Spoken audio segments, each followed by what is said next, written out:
प्रगती देशाची प्रगती या अंतर्गत होत असलेल्या विशेष व्याख्यानमालेमध्ये आज पुष्प क्रमांक 958 वेळ आहे सोमवार दिनांक 7 ऑक्टोबर 2024 सायंकाळी ठीक 8:25 ते 9:45 वाजेपर्यंत.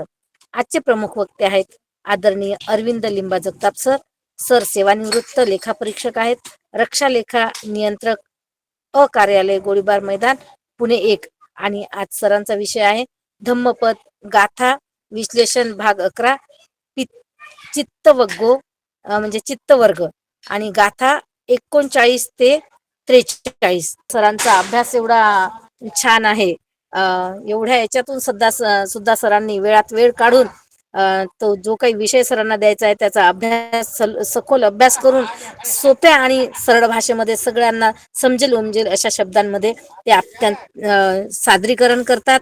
तर सर्वप्रथम मी विनंती करते आदरणीय दादू सोनवणे सरांना की त्यांनी जे मराठी म्हणजे पालीमध्ये गाथेचं त्यांनी पठण करावं. आदरणीय दादू सोनवणे सर. अनवसतुची तस अनन्वाहत चेतसो तुय्य पापहीनस नती जागरतो भयं कुंभूपमं विदित्वा नगरूपमं चित्तमिदं तपेत्वा योधेत मारं पय्यायुधेन जीतंच रखे अनिवेशनोसिया अचिरंवतयं कायो पटविं अधिशेषति क्षुदो अपेतवीयानो निरतं वकलिंगर दिशो दिशयतं कैरा वेरिवापन वेरिणं मिच्छापनिहितं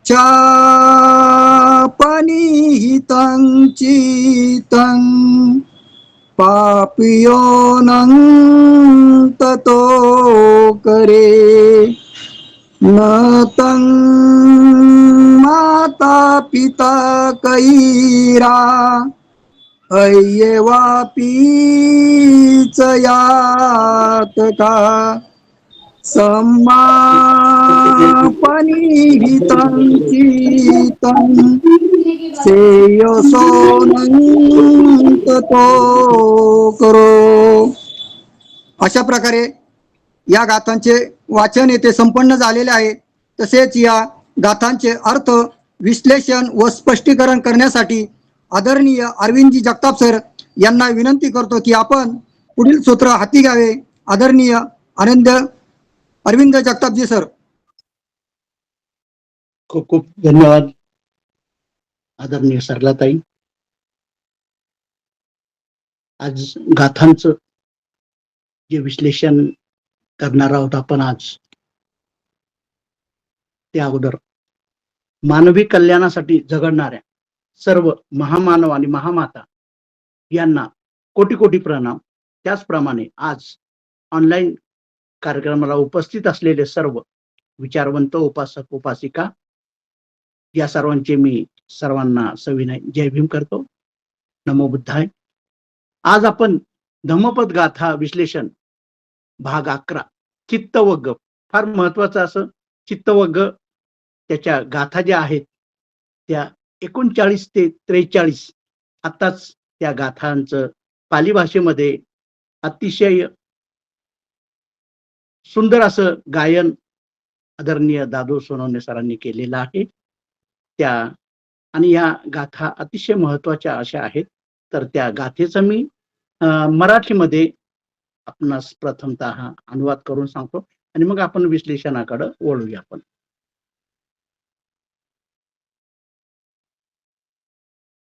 तर गाथा नंबर सरांनी जे आपल्याला 39 ते 43 गाथांचं जे पालीमध्ये अतिशय सुंदर पद्धतीने गायन केलेलं आहे, त्याचा मी अर्थ सांगत आहे. तर गाथा नंबर 39 चित्तवर्गातील, त्याचा अर्थ असा आहे, ज्याच्या चित्तातून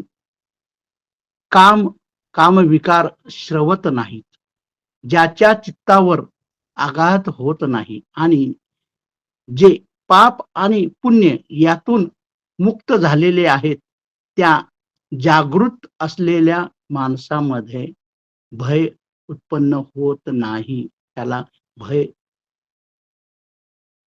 राहत नाही.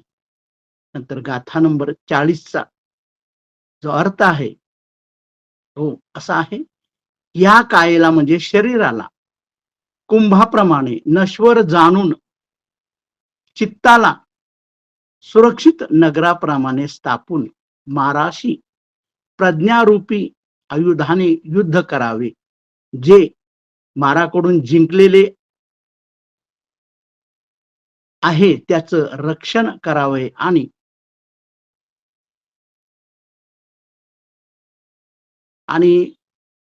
त्याचं रक्षण करून आपण त्यात विसावा घेऊ नये, कारण जे आपण माराकडून जिंकलेलं आहे त्याचं आपण रक्षण करावं, हा त्या गाथेतला 39 गाथेतला अर्थ आहे. त्याचप्रमाणे 40 नंबरची जी गाथा आहे त्याचा अर्थ असा आहे, अहो लवकरच ही काया म्हणजे विज्ञान चेतना निघून गेलेली व फेकून दिलेली निरुपयोगी लाकडाच्या तुकड्याप्रमाणे या पृथ्वीवर पडणार आहे. नंतर पुढील गाथा आहे त्याचा अर्थ असा आहे, द्वेष द्वेष्ट्याला जे करतो किंवा वैरी वैऱ्याला जितकं नुकसान करत नाही त्यापेक्षा जास्त नुकसान किंवा अकल्याण मिथ्या मार्गात म्हणजे चुकीच्या मार्गात लागलेले मन चित्त करते, हा त्या गाथेचा अर्थ आहे. त्याचप्रमाणे माता आणि पिता किंवा दुसरे नातेवाईक जेवढं चांगलं करणार नाही, जेवढं चांगलं करतील त्याही पेक्षा जास्त कल्याण हे सम्यक पद्धतीने मार्गक्रमण करणारे स्वतःचे चित्त करीत असते, हा या सर्व एकंदर या गाथेंचा अर्थ आहे. आता आपण याचं स्पष्टीकरण घेऊया, कारण खूप महत्वाच्या ह्या गाथा आहेत. चित्तवर्ग म्हणजे चित्तावर या गाथेमध्ये खूप असा प्रकाश पाडलेला आहे आणि फार महत्वाचं असं या गाथेच्या रूपातून आपल्याला समजणार आहे, गाथेच्या या स्पष्टीकरणातून.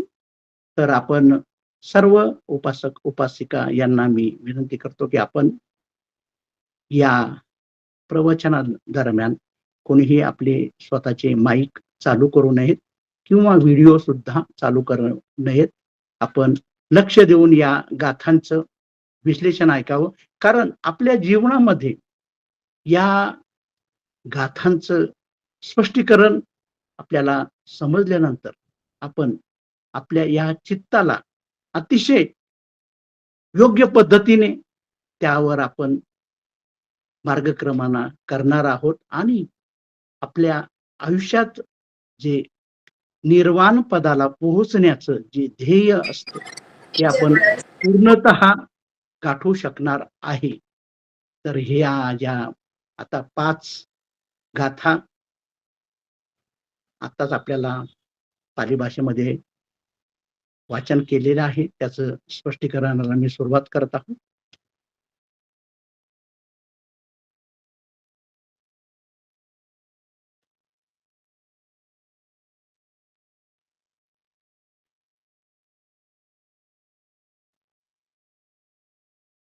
तर सर्वांनी लक्षपूर्वक चित्तवर्गातील ही जी सूत्र आपणास बुद्धांनी सांगितलेली आहेत, ही खरं तर चित्ताचं जे आपण त्याचं प्रज्ञा जागृत करण्यासाठी आपण ही वापरणार आहोत. आणि या चित्ताचे जे आपण प्रज्ञापूर्वक त्याचं आपण आचरण करणार आहोत. तर ह्या चित्तामुळं आपल्याला असं एक समजून येतं, की जर तुमचं चित्त जागृत झालेलं असेल, तर आपल्याला या गाथा अतिशय सुंदर पद्धतीने समजणार आहेत. तर या जगामध्ये, या संसारामध्ये सर्व गोष्टी चाललेल्या असतात आणि हे जगामध्ये आपण जे दररोज जगत असतो ते अंधकारमय पद्धतीने जगत असतो. कारण आपली ही मूर्छित अवस्था मुळे आपण जगामध्ये आपल्याला जर उत्तम रीतीनं आपल्याला या निर्वाण पदाकडे जायचं असेल, तर आपलं चित्त हे अतिशय मजबूत असं करावं लागणार आहे. कारण सर्व या ज्या गाथा आपल्याला याच्यामध्ये ज्या सांगितलेल्या आहेत, तर या जगामध्ये इतका अंधारमय जी परिस्थिती आहे, याच्यातून आपल्याला जर मार्गक्रमणा करायची असेल, तर आपल्या चित्ताचा जो दिवा आहे, जो प्रकाशमान आपल्याला करावा लागणार आहे. कारण जर तो चित्त जर आपलं प्रकाशमान नसेल, कारण बुद्धांनी यावेळेस आपल्याला शेवटचा संदेश दिलेला आहे, अत्त दीप भव, म्हणजे तुमच्या आत असलेला चित्ताचा जो जागरूकपणाचा जो प्रकाश आहे, त्याच्यामध्ये तुम्हाला सर्व जीवन उजळवून टाकायचं आहे.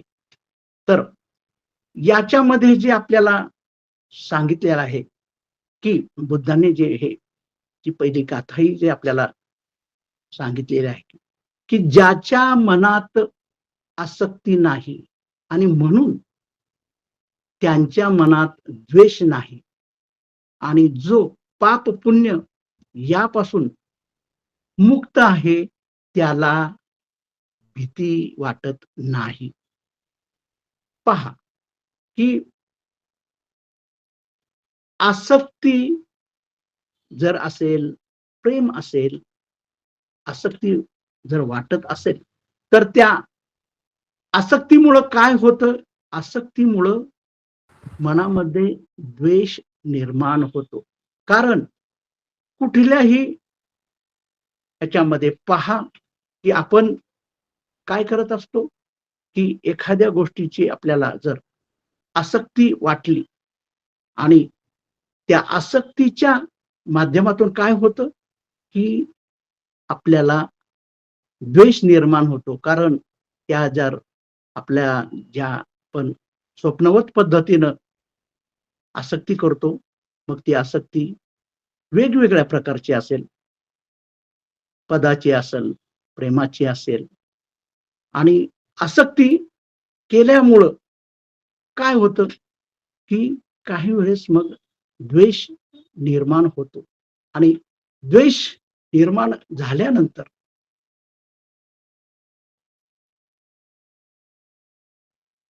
आपल्याला जे आपल्या त्या आसक्तीपासून आपल्याला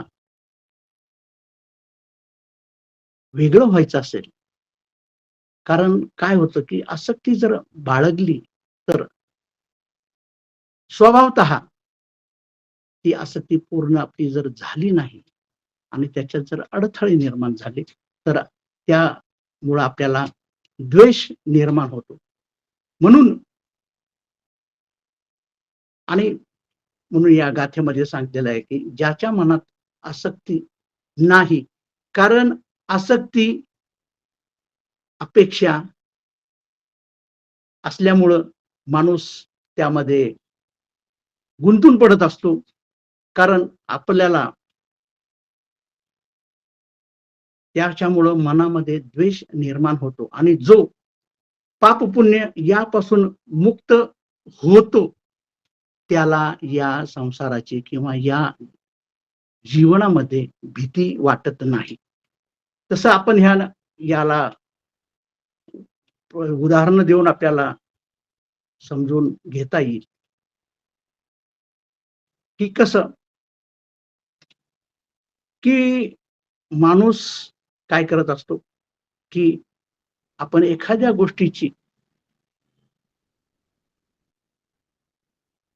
शोध घेत असतो की आपल्याला सुख मिळेल आणि मग आपण काय करतो की त्या सुखासाठी आपण वेगवेगळ्या पद्धतीनं आपण या आपल्या आयुष्यामध्ये जगत असतो. परंतु काय होतं की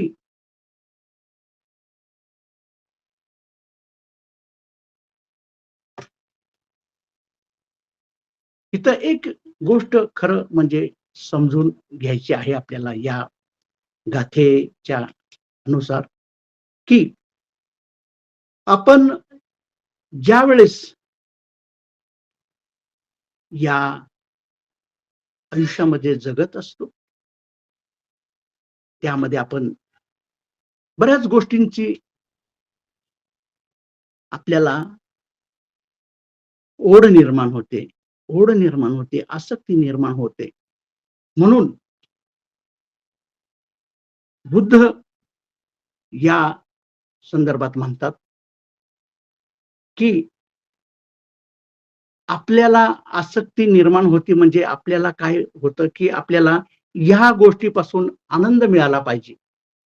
आनंद खरंच मिळतो का आपल्याला या गोष्टीपासून?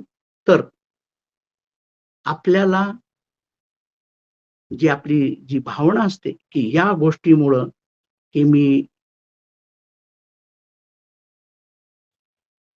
आसक्ती केलेल्या ज्या गोष्टी आहेत, तर मला हा दुसऱ्याकडून आनंद मिळेल. आपण आनंद मिळेल या उद्देशाने आपण ती एक अपेक्षा व्यक्त करत असतो आणि काय होतं, की जास्त अपेक्षा जर माणसाने बाळगल्या, तर त्याचा परिणाम नंतर काय होतो, की अपेक्षा जर पूर्ण झाल्या नाहीत, तर तर आपल्याला मग द्वेष निर्माण होतो, दुःख निर्माण होतं. त्यामुळं ज्या व्यक्तीकडून ती अपेक्षा आपली पूर्ण होत नाही, तर आपल्या मनात द्वेष भावना निर्माण होते. आणि तसं जर पाहिलं, तर आनंद हा कोणाकडूनही मिळत नाही. हे एक त्रिवार सत्य आहे, की आपल्याला असं वाटतं, की मला पद, प्रतिष्ठा मिळाली पाहिजे. आपण जास्त अपेक्षा करीत असतो आणि त्या अपेक्षाचा जर भंग झाला, तर आपल्याला दुःख होतं, आपल्याला द्वेष निर्माण होतो आणि यामुळं काय होतं, की जी आपण इतरांकडून सुखाची अपेक्षा करतो आणि त्या दृष्टीने आपल्या त्या अपेक्षा पूर्ण होत नाहीत.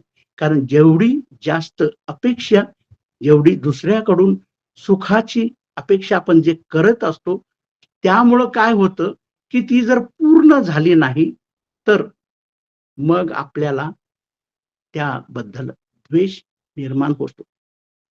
आणि जर आपण पाहिलं समजा या दृष्टीने, की आपण मग कोणाकडून अपेक्षा करत असतो सुखाची? आपल्या पत्नीकडून करत असतो, आपल्या मुलांकडून करत असतो, आपल्या मित्रांकडून करत असतो.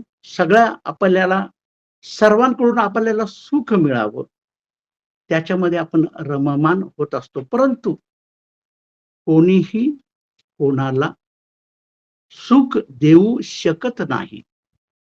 कारण हा खूप या गाथेमध्ये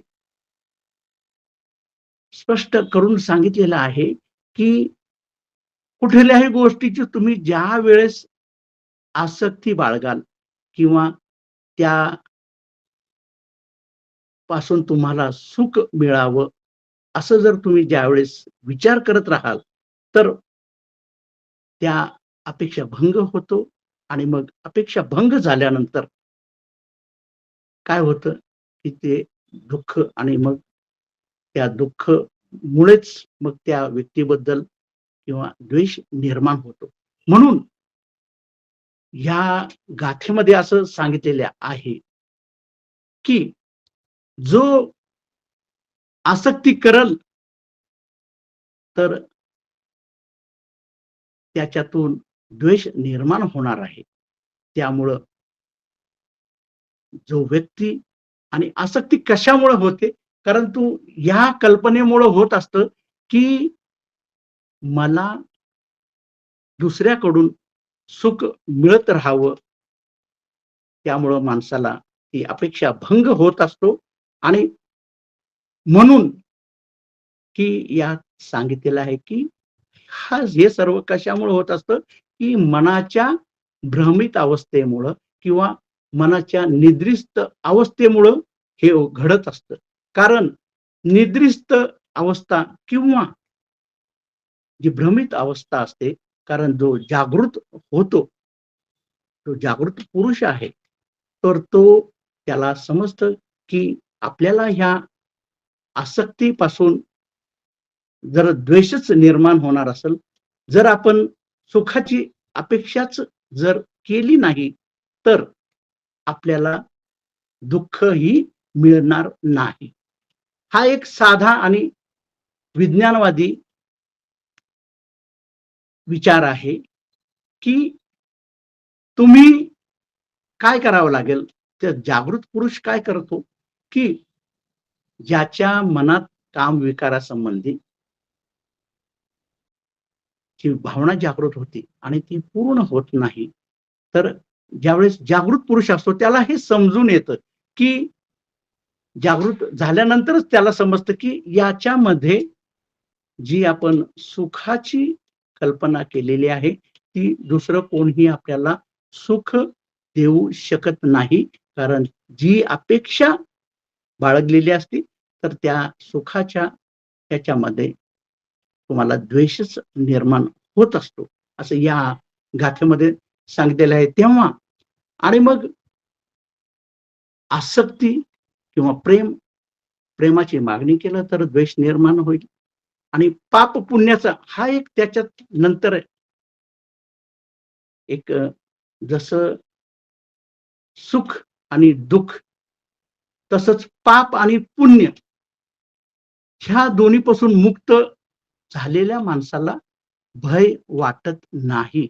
आता पाप आणि पुण्य तर सुख आणि दुःखाची जी कल्पना ह्याच्यात जी सांगितलेली आहे, की मला दुसरा सुख देईल, मला दुसरा आनंद देईल आणि जर विज्ञानवादी दृष्टिकोनातून विचार केला, तर प्रत्येक जण मला सुख मिळावं म्हणून धडपडत असतो, प्रत्येक जण आणि प्रत्येकाला दुःखच मिळत असतं. कारण काय होतं, की हे तुमच्या जीवनात जे लोकं येतात, ते सुद्धा सर्वांना असं वाटतं, की आम्हाला सुद्धा सुख मिळावं, आम्हाला दुःख मिळूच नये असं प्रत्येकाला वाटत असतं. त्यामुळं प्रत्येक जण आणि त्यांच्या हातात काय होतं, की निराशा येते. ते काही सुखी होऊ शकत नाही. कारण कोणी कुणाला सुख देऊ शकत नाही आणि कोणीही कुणाला दुःख सुद्धा देऊ शकत नाही. त्याचप्रमाणे सुख-दुःख आसक्तीनंतर तुम्हाला निराशा निर्माण होते किंवा पाप आणि पुण्य हा तर बरीच लोक असं म्हणतात, की जे जागृत झालेले आहेत किंवा काही जे तथाकथित धर्मगुरू आहेत, ते असं सांगतात, की तुम्ही या आसक्ती मुक्त व्हा. पण पाप आणि पुण्य मात्र याच्या दृष्टिकोनातून सगळेजण असं सांगतात, की सुख-दुःख हे तर तुम्हाला जास्त सुखाची अपेक्षा केली, तर तुम्हाला दुःखच मिळेल. परंतु तुम्ही पुण्य करा. पुण्य जर केलं तर तुम्हाला सुख मिळेल. आता पुण्य म्हणजे काय? की बाबा तुम्ही दुसऱ्यांचं चांगलं करा. परंतु मानव हा जो मानसिक विचाराच्या दृष्टिकोनातून बुद्धांनी जे ह्या गाथेत सांगितलेले आहे, की कोणीही कोणाला सुख देऊ शकत नाही आणि सुख किंवा आसक्ती काय केली असेल, मग पद प्रतिष्ठा असेल, संपत्तीची असेल, परंतु त्यांना ती मिळत नाही. त्यांच्या पदरी निराशा त्यांच्या हातात येते. तेव्हा या गाथेनुसार असं सांगितलेलं आहे, की ह्या राग आणि द्वेषापासून मुक्त आणि पाप पुण्य या कल्पनेपासून जो मुक्त होतो, त्याला कुठलंही भय वाटत नाही. त्याला कुठलीही भीती वाटत नाही. तर हा फार असा मानसिक दृष्टिकोनातून जर विचार केला, कारण बुद्धांनी हे जे या गाथेतून जे तत्व सांगितलेलं आहे, की माणसानं कसं या संदर्भात राहिलं पाहिजे, की म्हणजे त्याला भीती वाटत नाही. आता भीती का वाटत नाही? भीती का वाटते? की मला माझ्या मनात जी आसक्ती निर्माण झालेली आहे किंवा पाप पुण्याची कल्पना निर्माण झालेली आहे, त्याच्या ती कशामुळं झालेली आहे, की त्या मनाच्या निद्रिस्त अवस्थेमुळे झालेली आहे. कारण जागृत पुरुषाला हे समजून येतं, की राग आणि द्वेष ज्यांच्या मनातून निघून गेलेला असतो आणि ज्यांना पाप आणि पुण्याची भीती, पाप आणि पुण्यापासून जे मुक्त झालेले असतात, त्यांना कशाचीच भीती वाटत नाही. तेव्हा ज्याच्या मनात प्रेम, राग नाही, जो पाप आणि पुण्यापासून मुक्त होत असतो, त्याला या जगामध्ये भीती वाटत नाही. हा या पहिल्या गाथेचा अर्थ आहे. त्याचप्रमाणे दुसरा गाथा जी सांगितलेली आहे, की या कायेला म्हणजे शरीराला कुंभाप्रमाणे जाणून चित्ताला सुरक्षित नगराप्रमाणे स्थापून माराशी प्रज्ञारूप आयुधाने युद्ध करावे आणि मारापासून जे जिंकलेलं आहे त्याचं रक्षण करावं आणि ते रक्षण करून जे माराकडून जे जिंकलेलं आहे त्याचं रक्षण करून त्याच्यात उलट वाढ करावी, असं या दुसऱ्या गाथेतून सांगितलेलं आहे. तर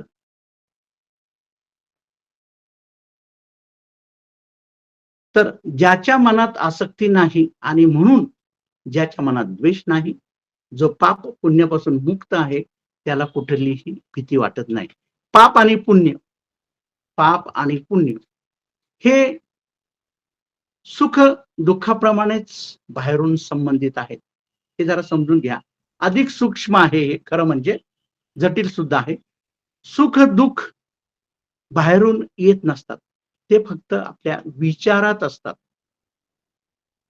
हे समजावून सांगणारे लोक सुद्धा अनेक भेटतील, परंतु काही वेळेस आपल्याला ते सांगतात, की तुम्हाला सुख आणि दुःख बाहेरून येत असतं, त्यामुळं तुम्हाला ते दुःख वाटणार आहे. पण ते असं सांगतात, की चांगलं कर्म करा म्हणजे पुण्य करा. चांगलं कर्म करा, पाप करू नका. कदाचित त्या धर्माच्या मार्तंडांना सुद्धा कळालं नसेल. कारण जर सुख आणि दुःख हे बाहेरून म्हणजे मिळणार असेल, तर पाप आणि पुण्य मग कशाला म्हणतात? सुख आणि दुःख बाहेरून जर मिळत असेल, तर पाप आणि पुण्याचा तर विचार जर केला, तर पुण्य म्हणजे काय? की चांगल्या गोष्टी. पुण्य म्हणजे चांगल्या गोष्टी करा आणि पाप म्हणजे वाईट गोष्टी. म्हणजे सुख म्हणजे पुण्य आणि दुःख म्हणजे पाप. पण हे तसं पाहिलं तर एक पाहण्याची एक दृष्टी आहे, की पहिलं म्हणजे कसं, की मला दुसऱ्यापासून आनंद मिळू शकतो, पण मिळतं काय? दुःख. आणि मला असं वाटतं, की आपल्याला जर प्रेम मिळत असेल, पण काय होतं, हातामध्ये आपल्याला काय होतं, प्रेम जर आपल्याला पाहिजे असेल, तर आपल्या हातात द्वेष येतो आहे. कारण आपण काही द्वेषाची मागणी केलेली नसते. परंतु प्रेमाची मागणी ज्यावेळेस किंवा आसक्तीची जी मागणी असते, तर त्याच्यातून आपल्याला काय होतं, द्वेष मिळतो. आणि मग बुद्धांनी म्हटल्याप्रमाणे मग ती माणसाची परिस्थिती कशी होती, की मासा जसा नदीतून काढून बाहेर टाकला जातो, तो जसा तडफडतो, तसंच त्या माणसाची परिस्थिती होती, की मिळायचं असं त्याला सुख मिळावं अशी त्याची अपेक्षा असते, पण त्याला दुःख मिळतो. आणि मग तशाच प्रमाणे मी जर चांगलं केलं तर मला पुण्य होईल. म्हणून काही आपल्याला सांगतात, की पुण्यकर्म करा. पुण्यकर्म करा म्हणजे चांगलं करा. लोकांना मग तुम्ही मदत करा. त्यांच्या त्यांना मग कशाचीही मदत असेल आणि चांगलं काम करा, की जेणेकरून तुम्ही दुसऱ्यांना दुखवू शकाल नाही, असं काम करा. म्हणजे जे पुण्य आहे. तर पुण्य केलं तर तुम्हाला काय होईल? सुख मिळेल.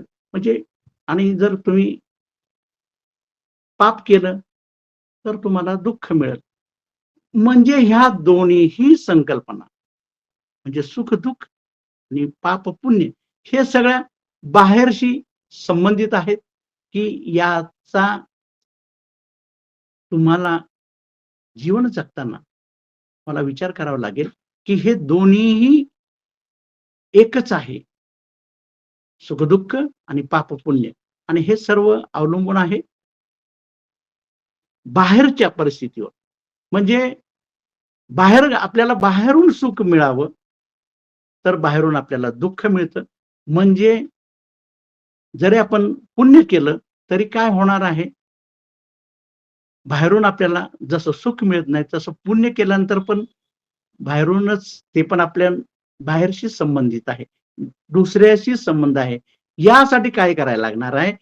अशा या तत्वानुसार किंवा या गाथेनुसार जो ह्याच्यातून मुक्त होईल, जो आसक्ती आणि द्वेष याच्यातून त्याचप्रमाणे पाप आणि पुण्यातून जो मुक्त होईल या विचारातून, त्याला या जगाचं भय वाटणार नाही. भय का वाटणार नाही? तर ज्यावेळेस आपण प्रेमाची किंवा आसक्ती करतो, त्यावेळेस काय होतं, की आपण त्या विचारामध्ये इतकं गुरफटून जातो, की मला हेच मिळालं पाहिजे, मला हेच सुखच मिळालं पाहिजे. परंतु त्याचा परिणाम असा होतो, की मग त्याला भीती वाटायला लागते. त्या जागृत व्यक्तीला भय वाटत नाही. म्हणजे जो ह्याच्यातून मुक्त होतो. पण जो ह्याच्यातून मुक्त नाही होत, तर त्याला भय वाटतं, की मला जर सुख मिळणार असेल या व्यक्तीकडून, तर या व्यक्तीनं माझंच राहिलं पाहिजे. त्यानं दुसरीकडे गेलं नाही पाहिजे किंवा मग त्याच्यात कोणी असेल, मग पत्नी असेल, पती असेल, प्रत्येक पहा अपेक्षा जास्त जेवढं तेवढं दुःख मिळतं. म्हणून जर तुम्ही सुख जर मागितलं नाही, तर तुम्हाला दुःखही मिळणार नाही. जर तुम्ही पुण्य आणि पाप आणि पुण्य ह्या ज्या कल्पना आहेत, याच्यातून जर मुक्त झाला, तर मग त्या व्यक्तीला भय सुद्धा राहणार नाही, की त्याला मग भयच वाटणार नाही, की त्याला जाणलं त्याने. आणि हे जाणतं केव्हा, की जेव्हा त्या व्यक्तीच्या मनामध्ये एक जो जागृततेचा एक चेतना आहे, ती जर जागृत झाली, तर या दोन्हीतून तो मुक्त होतो आणि मग त्याला भय वाटत नाही. तेव्हा ह्या पहिल्या गाथेचा आणि दुसऱ्या पण गाथा त्याच्याच बरोबर आपण घेतलेली आहे, की जो या शरीराला जो या शरीराला कुंभाप्रमाणे म्हणजे मडक्याप्रमाणे, कुंभ म्हणजे मडका, मडक्याप्रमाणे जाणेल आणि आपल्या चित्ताला सुरक्षित करेल, चित्ताला जास्त महत्त्व देईल, तर तो चित्त म्हणजे कसं करावं लागेल त्याला, की एखाद्या शहराप्रमाणे, की जो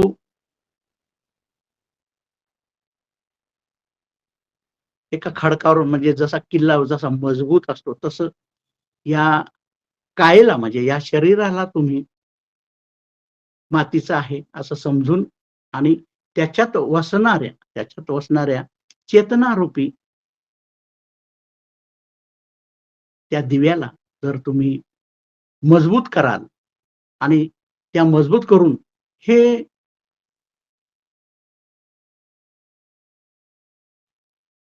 म्हणजे जे आसक्ती, द्वेष याच्याशी जर प्रज्ञायुक्त पद्धतीने जर तुम्ही लढाल, तर जे तुम्ही माराकडून जे, कारण प्रज्ञारूपी तुम्ही ज्यावेळेस लढाल प्रज्ञेच्या शस्त्राने, त्यावेळेस हे जे सुख-दुःख किंवा पाप-पुण्य याच्यापासून तुम्ही बाहेर पडाल आणि तुम्हाला असं जर मजबूत जर तुम्ही जर तुमची चेतना जर ठेवली, तर तुम्हाला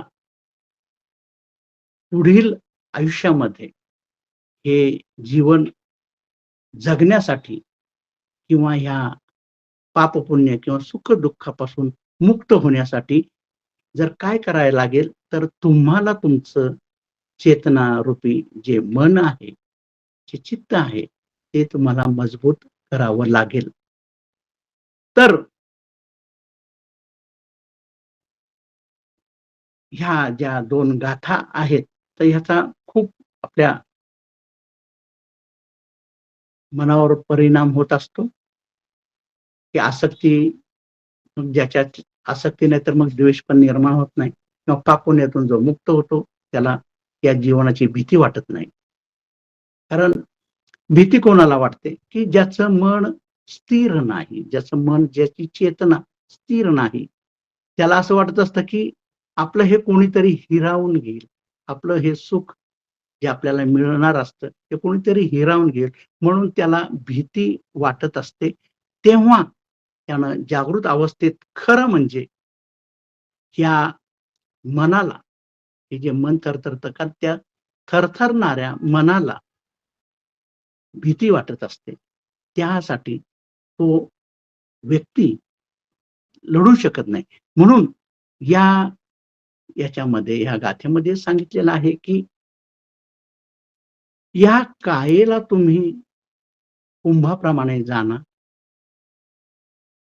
आणि जे आतमध्ये चित्त आहे, त्या चित्ताला मजबूत करा. कारण ही काया म्हणजे शरीर म्हणजे काय, की आजार आहे. शरीर म्हणजे नश्वर आहे, की ते आज आहे, उद्या नाही. परंतु तुमचं जे जागृत मन आहे किंवा जी चेतना आहे, ती ती कशी आहे? चेतना कशी आहे? की ती एखाद्या नगराप्रमाणे म्हणजे एखाद्या किल्ल्यावर जसा खडकावर जसा किल्ला मजबूत असतो, तशी ही चेतना आहे. कारण चेतना कधी नष्ट होत नाही. शरीर तुमचं नष्ट होतं. त्यामुळे तुम्ही असं जाणा, की हे शरीर नश्वर आहे. पण ह्या शरीरामध्ये जी चेतना आहे, ती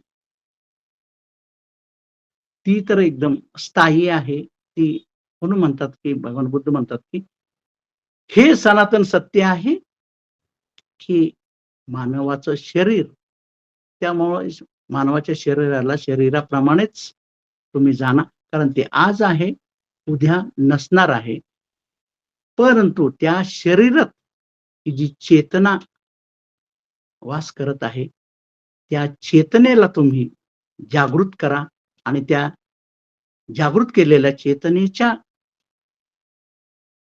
दिव्याच्या प्रकाशात तुम्ही तुमचं जीवन व्यतीत केलं, तर तुम्हाला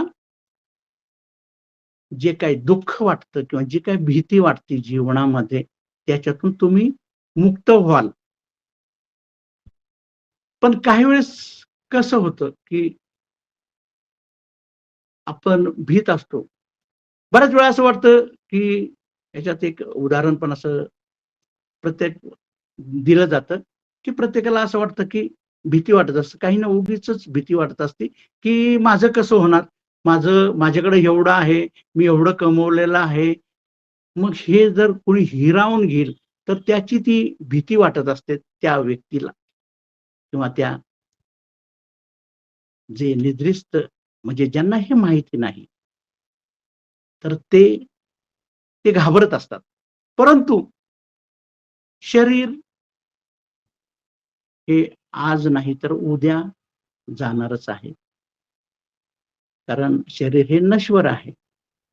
म्हणून काही लोकं असं समजतात, की मी म्हणजे शरीर आहे आणि मग ते शरीरावर जास्त आणि बऱ्याच वेळा असं पण सांगितलं जातं, की लहानपणापासून की शरीर म्हणजे मी, मग त्याला एक नाव दिलेलं असतं, एक नाव मिळालेलं असतं आणि माणूस त्या शरीरालाच आपण आहेत म्हणून समजत असतं आणि त्याप्रमाणे तो सर्व गोळा करून ठेवतो.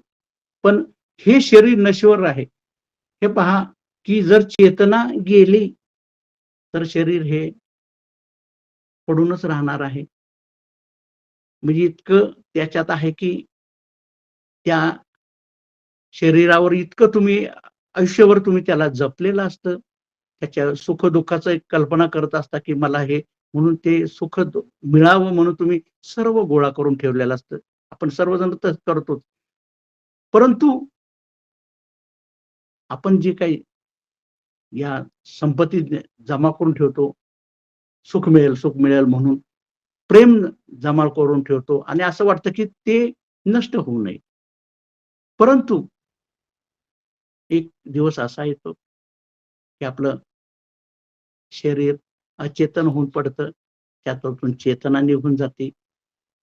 तेव्हा म्हणतात, की या गाथेत सांगितलेलं आहे, की तुमचं मन हे मजबूत करा. कारण जर तुमचं मन, जर तुमची चेतना जर मजबूत केली तुम्ही, तर तुम्हाला हे जीवनामध्ये हे तुम्हाला जी भीती वाटते किंवा ही पाप-पुण्य म्हणा किंवा सुख-दुःख, तर ती वाटणार नाही, त्याला भीती वाटणार नाही.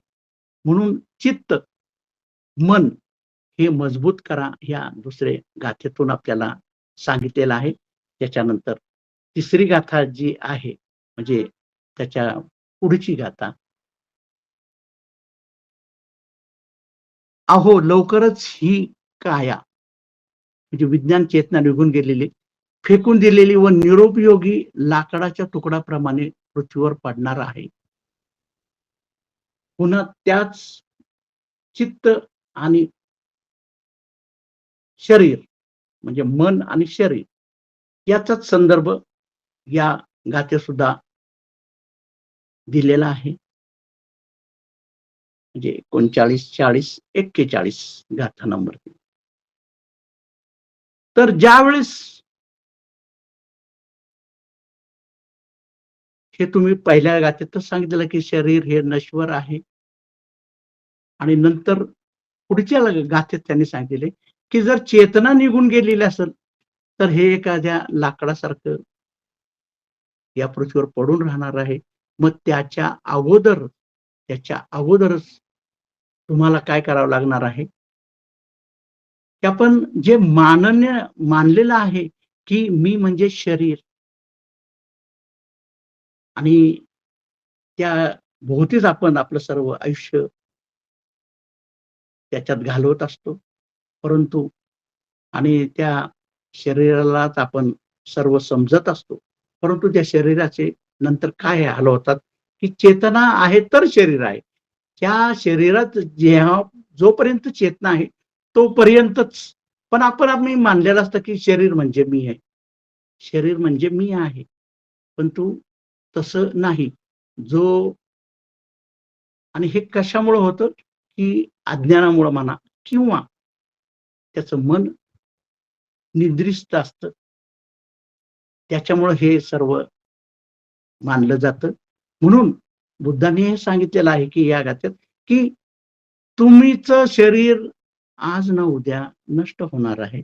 तर मग तुम्हाला ते शरीर नष्ट होण्याच्या अगोदर जे शाश्वत सुख किंवा निर्वाण पद जे म्हणतात, ते जर तुम्हाला गाठायचं असेल, तर तुमचं जी चेतना आहे, ती चेतना मजबूत किल्ल्याप्रमाणे म्हणजे डळमळणार नाही, असं तुमचं हे चित्त त्याची काळजी घेतली पाहिजे, की ते थरथरलं नाही पाहिजे.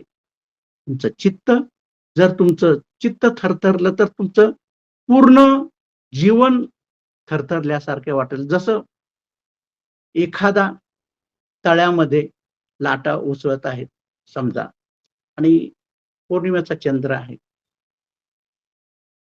तर त्या पौर्णिमेचं चंद्राचं त्या तळ्यामध्ये जर ते तळ जर थरथरत असेल हवेमुळं किंवा लाटांमुळं, तर चंद्राचं प्रतिबिंब त्याच्यामध्ये तुम्हाला तुकड्या-तुकड्यात दिसेल. परंतु जर ते तळ जर शांत झालं, तर त्याचं एक आरशासारखं होईल आणि त्या चंद्राचं प्रतिबिंब तुम्हाला पूर्णतः दिसेल. त्याचप्रमाणे मन जर तुमचं जर अकंप राहिलं, म्हणजे ह्या सुख-दुःखाच्या, पाप-पुण्याच्या या कल्पनेतून जर तुमचं मन थरथरत असेल, तर तुमच्या जीवनामध्ये जो आनंद आहे किंवा जे पूर्णता आहे, ती मिळणार नाही. त्यासाठी मन हे एखाद्या मजबूत किल्ल्याप्रमाणे तुम्ही जाणा आणि मजबूत झालेलं मनच हे मार म्हणजे माराशी लढण्यासाठी प्रज्ञायुक्तच मन, की जेणेकरून सुख-दुःख, ईर्ष्या ही जी माणसाचं जीवन संपूर्ण वेगळ्याच पद्धतीनं म्हणजे जगायला लावत असतं, तर त्यात दुःखच मिळत असतं. परंतु जर ते मन अकंप झालं, या चेतना जर अकंप झाली, तर ह्याच्यातून माणूस या जीवनात येणाऱ्या दुःखाला पूर्णपणे सामोरं जाऊन तो सुखच ह्याच्यातून मिळवू शकतो. आणि मनाच्या या स्थितीतून बाहेर पडायचं असेल, तर मन हेच आपल्याला मजबूत करावं लागेल. तर पुढच्या मग 2 गाथा याच्यामध्ये सांगितलेल्या आहेत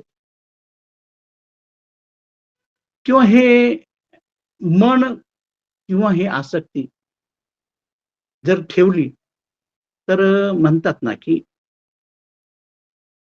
मनाच्या जेवढ्या इच्छा होतात मनात, मग त्या वाईट असो, चांगल्या असो, पण त्या इच्छा कधी पूर्ण होत नाहीत. कारण मन हे कधी भरत नाही. म्हणतात ना, मन हे त्यांनी त्याच्यात एक सांगितलेलं आहे, की मन हे दुष्पूर आहे, की मन हे कधीही समाधानी होत नाही. मन हे कधी भरत नाही. कारण सर्वजण सुखासाठी म्हणजे राजे वगैरे सुद्धा इतकं धन संपत्ती समवतात, म्हणजे कमवतात. आताचे राजे नाहीत, पण आता जी जी कंपनीचे लोक आहेत किंवा ज्यांचे उद्योगधंदे आहेत, ते सुद्धा भरपूर संपत्ती हे कमवतात. परंतु जर त्यांचं पाहिलं, त्यांचं मन जर भरत नाही, इतकीही संपत्ती मिळाली, इतकंही त्यांच्या जीवनामध्ये मग प्रसिद्धी मिळेल. परंतु त्याने मन भरतं का? तर असंच एका राजाकडे एक भिकारी गेला होता आणि तो राजाला म्हणाला की माझं हे मला भिक्षा द्या, माझं हे पात्र आहे, तर त्या मला भिक्षा द्या तुम्ही. आणि राजा त्यावेळेस नगरात फिरायला निघालाच होता मंत्र्यासहित. तर तो भिकारी आल्यानंतर राजाला वाटलं की त्याचं पात्र पाहिलं त्यानं की बा तर फारच छोटस आहे. तो म्हणला धन धान्याने कशाला भरायचं. तो म्हणला हे माझं पात्र भरा. मग त्या राजाने म्हणला त्याच्यापेक्षा आपल्याकडे सोनं वगैरे भरपूर आहे, म्हणून राजानं काय केलं की त्याच्या जवळचं जे काही सोनं होतं त्या सोन्याने ते पात्र भरून ठेवलं. पण ते पात्र राजानं सर्व सोनं त्याच्यात टाकलं, सोन्याची नाणी टाकली त्याच्यात, पण ते पाहतो तर ते पात्र रिकामच झालं. तेव्हा राजा म्हणला, अरे असं कसं काय, हा तर याचं पात्र तर इतकं छोटं आहे, म्हणून मी अजून भरतो, माझ्याकडे काही संपत्ती कमी नाही, माझ्याकडे सोनं वगैरे भरपूर आहे, म्हणून अजून तो त्या मंत्र्यांना सांगतो की तुम्ही सोनं वगैरे घेऊन या, आपण याचं पात्र, हा म्हणजे माझा अपमान करण्यासाठी आलेला आहे, ह्याचं पूर्ण पात्र भरून टाका. पुन्हा आणतात सर्व दागदागिने संपत्ती त्याच्यामध्ये त्या पात्रामध्ये टाकतात, परंतु ते पात्र पुन्हा परत रिकामच होतं. जसं जसं राजा त्याच्यात टाकत असतो तसं तसं ते खाली होत जात असतं, ते भरतच नाही. राजाला आश्चर्य वाटतं. सगळे मंत्री पण म्हणायला लागतं की अरे बापा, हे तुझं पात्र भरत कसं नाही, कशाच आहे. तर ते मंत्री सुद्धा सांगतात की नाही महाराज, तुम्ही जर असं कराल तर तुमचा सर्व खजिना रिकामा होईल. हा माणूस सैतान आहे, हा याचं जे पात्र याने काहीतरी जादू केलेली दिसते.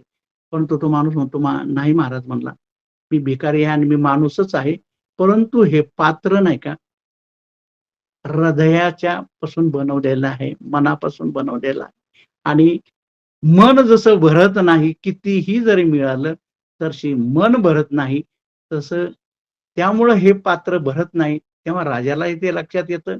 म्हणजे जे सर्व ज्याच्याकडं सर्व संपत्ती वगैरे होतं, सर्व सुख ऐश्वर्य होतं, त्या राजाला सुद्धा ते पात्र भरता आलं नाही, कारण ते मनाने निर्माण केलेलं पात्र होतं. ही एक कथा आहे की मग राजाला सुद्धा लक्षात आलं की नाही, आपलं जर मन हे दुष्पूर असतं किंवा वासना ह्या दुष्पूर असतात किंवा आसक्ती वगैरे हे ज्या काम क्रोध वगैरे हे ज्या दुष्पूर असतात, ह्याने काही मन भरत नाही. तेव्हा हे मनाचं पात्र आहे.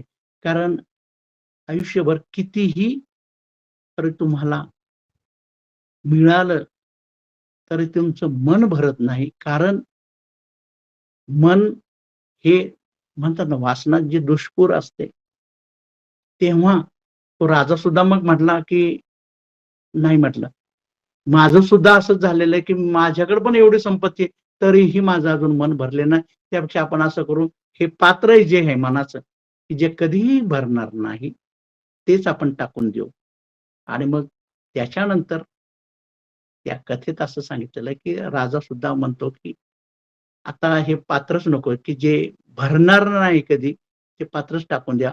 आणि मग तिथून पुढे तो राजा जागृत झालेला आहे किंवा तो भिकाऱ्याच्या या संपर्कामुळे किंवा त्याच्या येण्यानं या राजाच्या सुद्धा मनात परिवर्तन झालेले आहे, की मन हे भरत नाही, कितीही मिळालं तरी. कारण याच्याबद्दल सिकंदर म्हणा किंवा नेपोलियन म्हणा, हे सुद्धा यांचे सुद्धा उदाहरण आहे, की यांनी पूर्ण अर्ध जग जिंकलेलं होतं. म्हणजे इतकं कमावलेलं होतं, इतकं त्यांनी गोळा केलेलं होतं. त्यांना असं वाटलं, की हे सर्व आपल्याबरोबर जिथे आपण नंतर जाणार आहोत, ते आपल्याबरोबर येईल. परंतु नाही. सिकंदरांनी सुद्धा ज्यावेळेस त्यांनी त्याच्या मंत्र्यांना सांगितलं, की मला जरी म्हणत असेल, की मी अर्ध जग जिंकलेलं आहे, अर्धा जगाचा मी मालक आहे, तरीही त्यांनी शेवटी सांगितलं, की माझ्याबरोबर हे काहीच येणार नाही. मी माझं आयुष्य पूर्ण वाया घालवलेलं आहे आणि याच्यातलं माझ्याबरोबर काहीच येणार नाही.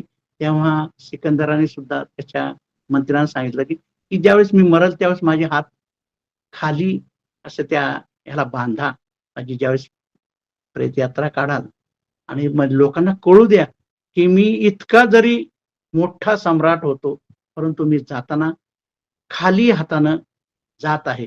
कारण त्यानं काय केलेलं होतं, त्याने हा एक संदेश दिलेला होता की कितीही वासना तुम्ही पूर्ण करायच्या जर म्हटल्या तर त्या कधीही पूर्ण होत नाहीत.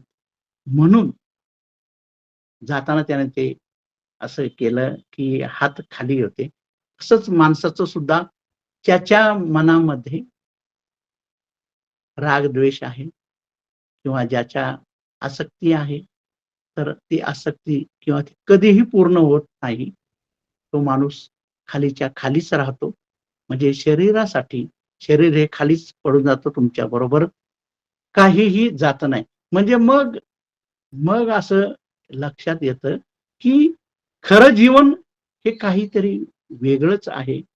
तर ह्या 3 गाथेतून सांगितलं की मन, मग कसं करायचं मन? या सर्व परिस्थितीशी जर सामोरं जायचं असेल, सुख मिळवायचं असेल, खऱ्या अर्थानं कल्याण करायचं असेल, तर कसं कसं करायला पाहिजे? तर त्यासाठी मन हे जागृत केलं पाहिजे. मन जागृत केल्यानंतरच तुम्हाला हे कळणार आहे. त्याच व्यक्तीला कळतं ते, की जो राग, द्वेष याच्यापासून मुक्त होतो. त्याच्यापासून मुक्त झाल्यानंतर त्याला द्वेष कोणाचा वाटत नाही. त्याला अपेक्षा कोणाची वाटत नाही किंवा जो पाप पुण्यापासून मुक्त होतो, तसंच आणि त्याला मग भय उरत नाही.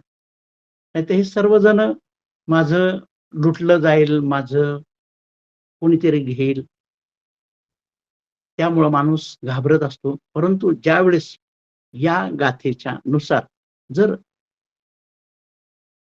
लोकांनी किंवा व्यक्तींनी ठरवलं, तर खऱ्या अर्थानं सुख काय आहे किंवा कल्याण कशात आहे, हे त्याला समजलं जाईल. त्यानंतर पुढच्या 2 गाथा आहेत, की ह्या मनाच्याच बाबतीत म्हणजे हे चित्त वर्गाचेच हे 5 चित्ताचेच गाथा आहेत. तर शेवटच्या त्या 2 गाथा आहेत. आपण 5 गाथा एकंदर घेत आहे. तर त्याच्यानंतर पुढची जी गाथा आहे, द्वेष्टा द्वेष्ट्याला जे करतो किंवा वैरी वैऱ्याला जे करतो, नुकसान करतो, त्यापेक्षा सुद्धा जास्त नुकसान किंवा जास्त अकल्याण वाईट मार्गाला लागलेलं स्वतःचं मन, जर ते मन जर म्हणजे एखादा वैरी सुद्धा एखाद्या वैऱ्याचं नुकसान करणार नाही, तेवढं नुकसान, त्याही पेक्षा जास्त नुकसान मन जर वाईट मार्गाला लागलेलं असेल, तर त्या व्यक्तीचं नुकसान यापेक्षाही जास्त होतं. आणि त्याच्या नंतरची पुढची गाथा आहे, की आई-वडील किंवा नातलग जेवढं चांगुलपणा म्हणजे जेवढं चांगलं करतात, त्याही पेक्षा जर हे मन जास्त कल्याण कसं करेल, तर तुम्ही जर चांगल्या पद्धतीनं जर या चित्त जर तुमच्या चांगल्या पद्धतीनं जर त्या मार्गावर मार्गक्रमण करत असेल, तर आई-वडील किंवा नातलग जेवढं चांगलं करतात, त्याही पेक्षा चांगल्या पद्धतीने चांगल्या मार्गावरून जाणारं मन तुमचं कल्याण करतं. ह्या 2 गाथा एकमेकाशीच जोडलेल्या आहेत, की बघा, वैरी-वाऱ्याचं जेवढं नुकसान करतो किंवा द्वेषाने जेवढं नुकसान होतं, त्याही पेक्षा जास्त नुकसान वाईट मार्गाकडं लागलेलं मन जर असेल, तर त्या व्यक्तीचं नुकसान त्याच्यामुळे होऊ शकतं.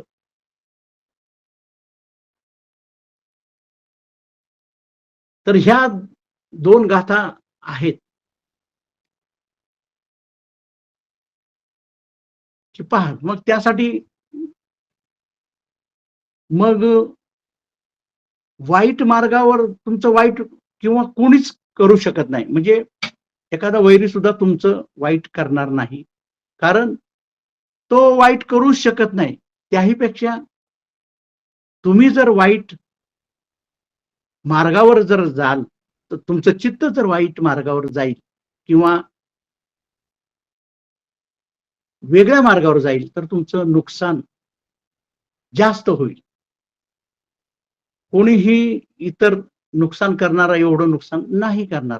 कारण नुकसान केव्हा होतं, की ज्यावेळेस तुम्ही वाईट मार्गाला जाता, मन तुमचं वाईट मार्गाला जातं, तर त्यावेळेस नुकसान जे होतं ते खूप असतं. तेव्हा म्हणून ह्या गाथेत सांगितलेलं आहे, की तुम्ही चांगल्या मार्गावरून जा.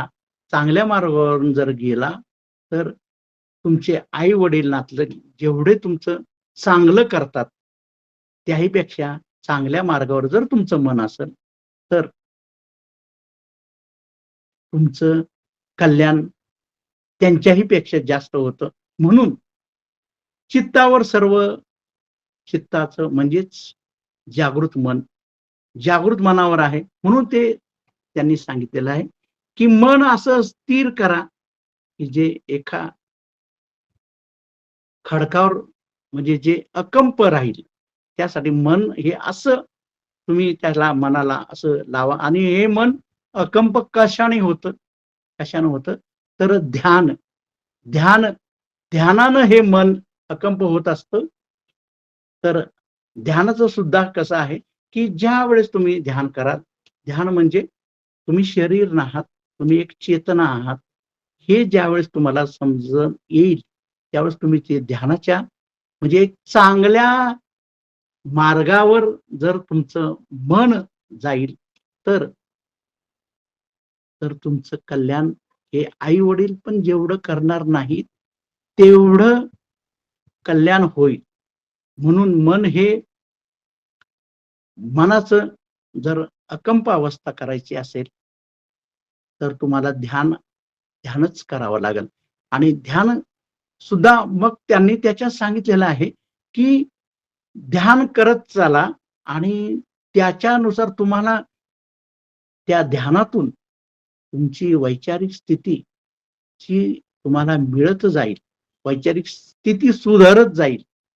कारण हे तुम्ही शरीर नश्वर समजलात, सुख-दुःख किंवा त्याच्यातून तुम्ही मुक्त झालात आणि पाप-पुण्याच्या या कल्पनेतून सुद्धा मुक्त झाला, तर तुम्हाला भीती वाटत नाही आणि तुमचं मन अकंप करण्यासाठी किंवा तुमची चेतना खडकासारखी मजबूत किंवा तुमचं मन चांगल्या दिशेनं जाण्यासाठी जे ध्यान ज्यावेळेस तुम्ही कराल, तर ते ध्यानाचं म्हणजे त्याच्यात सुद्धा की ध्यान कुठपर्यंत करायचं, कसं जागृत अवस्था तुम्ही कशी हे करू शकता, की जसं तुम्हाला एखादं ध्येय गाठायचं आहे. नाही तुम्ही सायकलवर चालत, सायकल मारत म्हणजे त्या ठिकाणापर्यंत पोहोचत असाल, तर तुम्हाला ती सायकल मारावं लागेल, पायडल मारावं लागेल. तर तुम्ही जर पायडल मारलं जास्त, तर सायकल गती त्याला मिळते. तर तुम्हाला असं वाटतं, की आपण ध्यान करतोय रोज, आपण ह्या आपली मनाची स्थिती हे करतोय, की ध्यान आपण दररोज करतोय. पण ही ध्यान कुठपर्यंत करायचं आहे? म्हणजे मन कुठपर्यंत, त्या चेतना कुठपर्यंत अकंप करायची आहे, तर त्यासाठी दररोज थोडंसं तुम्हाला ध्यानाच्या दृष्टीनं म्हणजे जसं सायकलचे पायडल माराल तुम्ही सायकलला सर्वजण सायकल फिरवतात. सगळ्यांना माहीत आहे, की आपण बरेच पायडल मारल्यानंतर सायकल चालू असते. मग आपल्याला असं वाटतं, की आपण पायडल मारायचं बंद करतो, की सायकल चालते. पण जर पायडल मारणं बंद केलं, तर सायकल किती दूर जाईल? तर थोडा वेळ आणि जर चढ असला तर ती बंदच होईल लगेच. उतार असला तर समजा ठीक आहे, की उतार असेल तर थोडीशी अजून जास्त पुढे जाईल. पण याचा अर्थ असा नाही, की तुम्हाला ज्या ठिकाणी पोहोचायचंय, त्या ठिकाणी पोहोचण्यापर्यंत तुम्हाला ती पायडल मारायला लागेल किंवा तुमची मनाची वैचारिक स्थिती किंवा तुमचं जे मन आहे ते जागृत करावं लागेल. कुठपर्यंत की तुम्ही मनाच्या मानसिक त्या स्थितीत जाणार नाही, जोपर्यंत तुमचं मन मजबूत होणार आणि चांगल्या मार्गावर जाणार, तेव्हा त्यावेळेस तुम्हाला ते तिथं थांबायला लागेल, की जर तुमचं आता ठिकाण जे आलं, तर मग तुम्हाला ध्यानाचं जो दररोज ध्यान करता तुम्ही, तुमची जी वैचारिक स्थिती, मन तुमचं अकंप करण्याच्या साठी तुम्ही खर्च करता आणि तुम्हाला ते ज्यावेळेस ज्या ठिकाणी आपल्याला पोहोचायचं कुठं, आपल्या मनाच्या मानसिक स्थितीला कुठपर्यंत न्यायचं आहे, की समाधीपर्यंत. त्याला म्हणतात समाधी किंवा आपल्या ह्याच्यात निर्वाण पद. निर्वाण पद म्हणजे कसं, या सर्वातून तुमचं मन अकंप होईल, तिथपर्यंत तुम्हाला ध्यानाचं, जागृत अवस्थेचं तुम्हाला अभ्यास करावा लागेल. तुम्हाला दररोज त्या ठिकाणी पोहोचायचं असेल तर आपल्याला त्याची पायडील मारायला लागणार. तिथपर्यंत आपल्याला दररोज सराव करावा लागणार आहे. आणि मग ज्यावेळेस मनाची ती स्थिती येईल, त्या ठिकाणी तुम्ही ध्यान थांबवायचं आहे, त्या ठिकाणी तुम्ही प्रयत्न थांबवायचे आहेत, की एकदा पोहोचल्यानंतर, त्या ठिकाणी पोहोचल्यानंतर पुन्हा जर तुम्ही पायडील मारत बसाल तर त्याही पेक्षा पुढे जाताल. म्हणजे जिथं तुम्हाला पोहोचायचं होतं, ज्या समाधी अवस्थेला किंवा जी निर्वाण अवस्था आहे, याच्यातून संपूर्ण या जीवनातून चित्त, मन हे सर्वांचं मूळ आहे. म्हणून त्या मनाचे ध्यानाच्या मार्गातूनच तुमचा जो मूळ स्वभाव आहे, तुमचं जे मूळ चेतना आहे, त्याच्याकडे तुम्ही जाण्यासाठी तुम्हाला सातत्य हा प्रयत्न करावा लागेल. त्याशिवाय तुम्ही त्या मार्गापर्यंत पोहोचणार नाही.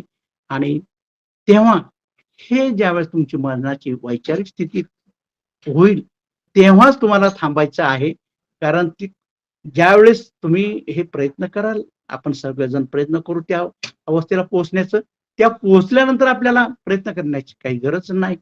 म्हणून मनाला ही जागृत अवस्थेत या 5 गाथेतून आपल्याला कळायला आहे. आणि आपल्याला त्याच्यानंतर आपल्याला जे यश मिळणार आहे, ते यश सुद्धा आपल्याला सांभाळून ठेवावं लागेल, जतन करून ठेवावं लागणार आहे.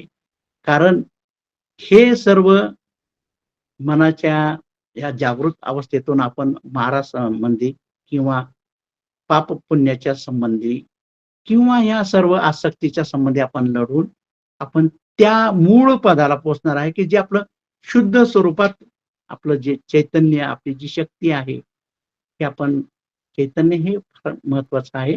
शरीर हे नश्वर आहे, इथंच पडणार आहे. तर ह्या 5 गाथेतून चित्त मजबूत कसं करायचं, चित्ताचं रक्षण कसं करायचं, चित्ताच्या माध्यमातून चांगल्या मार्गावरून, सम्यक मार्गावरून आपलं मार्गक्रमणा करून आपला जो मूळ उद्देश आहे, की मनाची ती अवस्था, निर्वाणाची अवस्था प्राप्त करण्यासाठी या चित्तवर्गातील ह्या गाथेचं आपल्याला या स्पष्टीकरण मी करून दिलेलं आहे. तर आपल्याला या चित्तवर्गातील या गाथेच आपल्याला सर्वांना छानपैकी समजला असेल असं मी गृहीत धरतो. आणि आपल्या या गाथा विश्लेषणामध्ये चित्तवर्ग ह्या गाथा इथे संपलेल्या आहेत. पुढच्या गाथेनंतर आपण पुष्पवर्ग म्हणून सुरू करणार आहे. तर आतापर्यंत आपण सर्व शांत मन लावून ऐकून मनाच्याच गाथा, या चित्ताच्याच गाथा होत्या सर्व. आणि तुम्ही सर्व मन लावून त्या सर्व ऐकलेल्या आहेत. आणि तुम्हाला तीही कल्पना साधारण आली असेल, की ह्या गाथेतून आपण आपल्या जीवनाची मार्गक्रमणा कशी करायची आणि आपण त्या मनाच्या त्या स्थितीपर्यंत, निर्वाणाच्या स्थितीपर्यंत कसं पोहोचायचं, या गाथेमध्ये आपल्याला समजून सांगितलेलं आहे बुद्धांनी. तेव्हा याचा सराव, ध्यानाचा सराव तुम्ही करत राहा.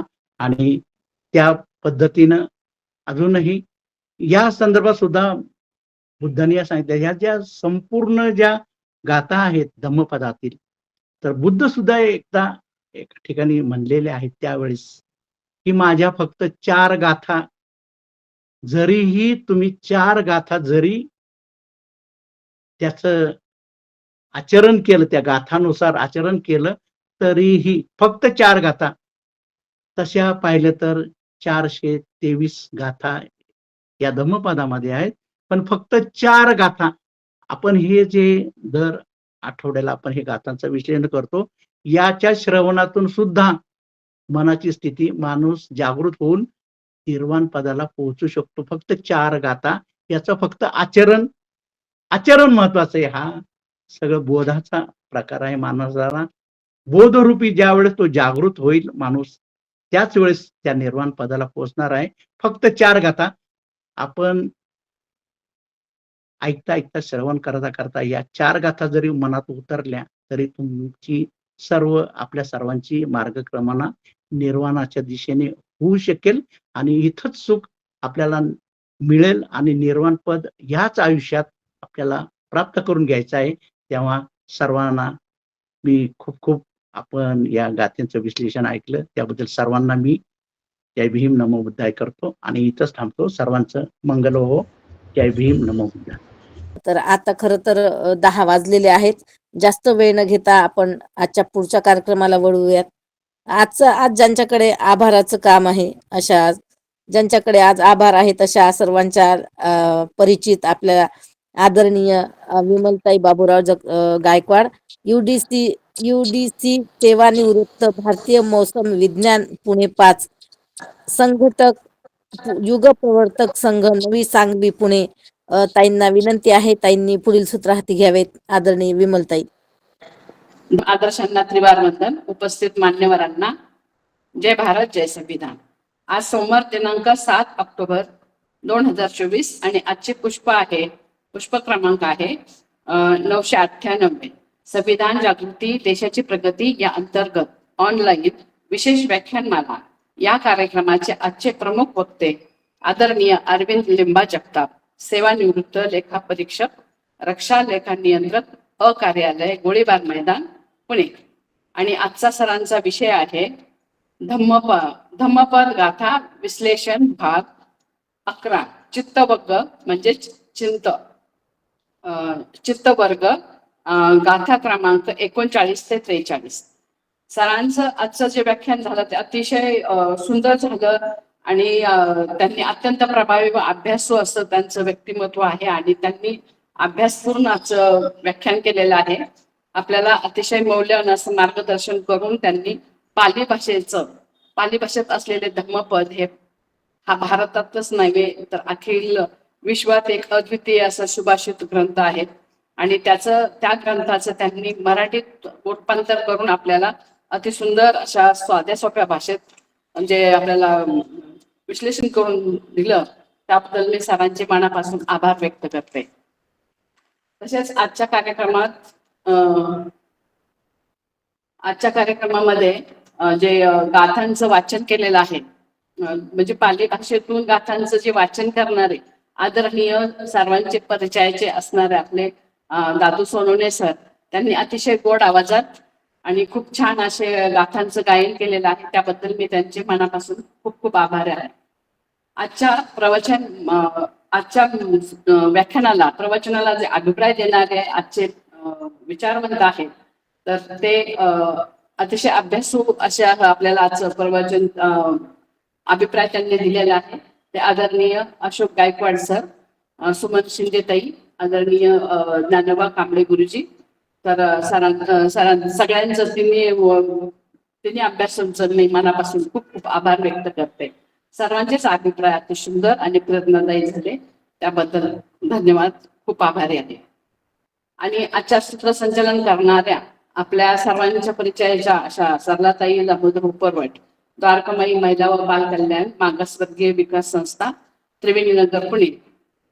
ताई सामाजिक कार्य करतात आणि त्या स्वतः संस्थेच्या त्या स्वतः संचालक आहेत. तर ताईंचं जे काम आहे ते खूप अतिशय सुंदर आहे आणि म्हणजे थोडक्यात सांगायचं म्हणजे त्या लहान थोर अनाथ गरीब तसेच महिलांना त्या अतिशय मदत करतात आणि त्यांचं कार्य त्यांनी स्वतःला वाहून घेतलेलं आहे. अतिशय अनुभवी आहेत.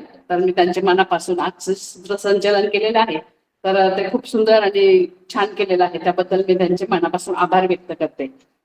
उपस्थित असणारे मान्यवर, विचारवंत, अभ्यासक, साहित्यिक, कला गुण संपन्न असणारे गायक गायिका, तसेच भारतीय बौद्ध महासभेचे सर्व कार्यकर्ते, वरिष्ठ केंद्रीय शिक्षक शिक्षिका, बौद्धाचार्य, प्रवचनकार, बुद्ध उपासक उपासिका आणि तमाम श्रोतेगण, आपण सर्वांनी या कार्यक्रमाला वेळेवर उपस्थित राहून कार्यक्रमाची शोभा वाढवली त्याबद्दल मी आपणा सर्वांचे खूप खूप आभारी आहे.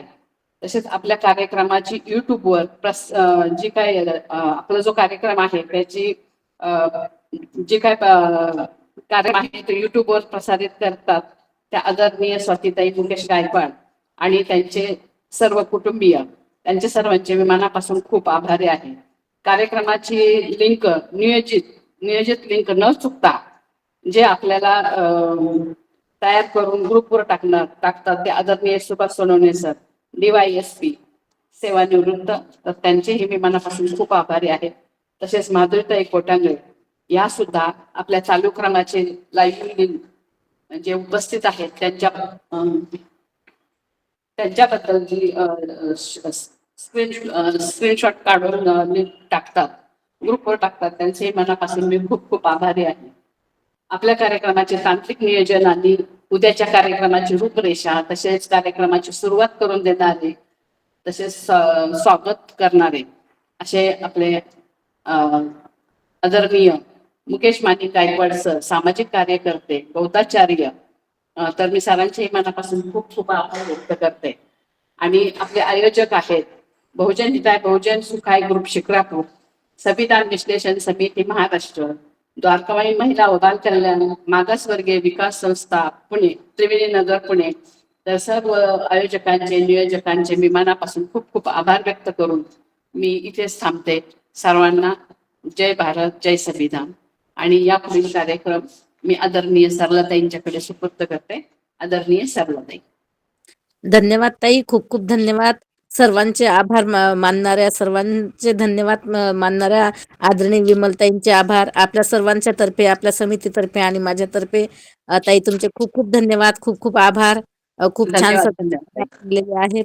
आज उशीर झाला. एक सांगायचं आहे की आज आपली जी द्वारकामाई महिला व बालकल्याण मागासवर्गीय विकास संस्था आहे, आज संस्थेचा वर्धापन दिवस आहे. मी दिवसभर बिझी होते. आज 16 वर्ष पूर्ण झालेले आहेत आपल्या संस्थेला आणि छान छोटासा कार्यक्रम केला. साधारण 50 महिला उपस्थित होत्या आणि त्याचे फोटो वगैरे पण मी टाकते, पेपरला बातमी द्यायची आहे. खूप छान महिलांना माहिती पण दिलेली आहे. नवरात्र का करायचं, का नाही करायचं, ही सुद्धा माहिती मी महिलांना दिलेली आहे. तर उद्या आपल्याला व्हिडिओ आणि हे पाठवते सर्व तयार झालं की. तर ताई सर्वांचे अभिनंदन तुमचं आणि हार्दिक शुभेच्छा पुढील वाटचालीसाठी. खूप खूप मंगल कामना. थँक्यू ताई, थँक्यू, खूप खूप धन्यवाद. तर आज धन्यवाद ताई. खूप छान महिलांनी पण प्रतिसाद दिला आणि छान झाला. छोटासाच कार्यक्रम घेतला मी, असं काही खूप हे नाही केलं, छोटं. आणि घरी कसं बांधकाम वगैरे सुरू आहे तर दुसरीकडे ऑफिस ओपन केलेलं आहे. तर उद्या मग ऑफिसमध्ये गेल्यानंतर सर्व फोटो वगैरे मी ग्रुपला टाकणार आहे सर्वांना. खूप खूप धन्यवाद सर्वांचे.